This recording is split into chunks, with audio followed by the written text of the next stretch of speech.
السلام رہتے علیکم حضور. ہیں. اگر آپ جیسے غلط کام کیا اور آپ معافی مانگے حضور سے نماز کے اندر، پھر کیسے پتہ لگتا ہے کہ آپ کا معافی؟ کس نے معافی؟ اگر جیسے کچھ غلط کام کیا ہے، معافی کس سے مانگنی ہے؟ اللہ میں سے، اللہ تعالیٰ پھر سے معافی مانگنی ہے. پھر کیسے پتہ لگتا ہے اگر معاف ہو جائے آپ؟ اچھا، پتہ ہے ایسے لگتا ہے، یہ تو پتہ نہیں اللہ تعالیٰ کے معاف ہونے کا کس طرح پتہ لگتا ہے. یہ ہے اگر تم نے صحیح طرح معافی مانگی ہے نا، اگر وہ غلط کام کیا اور صحیح معافی مانگی ہے، صحیح معافی مانگنے کا طریقہ یہ ہے کہ جو تم نے کام کیا ہے نا اس سے تمہیں نفرت ہو جانی چاہیے، پھر دوبارہ وہ نہ کرو. ایک ارادہ پہلے کرو کہ میں یہ کام نہیں کروں گا، ٹھیک ہے؟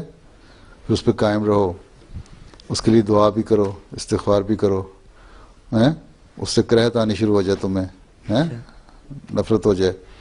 اور اگر تم نہیں کرو گے، آئندہ اس سے بچتے رہو گے، تو اس کا مطلب یہ ہے کہ تم اس نیکی پہ قائم ہو گئے. اللہ تعالیٰ سے معافی مانگ کے کا مطلب یہ ہے، یہ نہیں ہے معافی کہ ایک برا کام کیا اور معافی مانگ لی اور کل کو پھر دوبارہ کر لیا.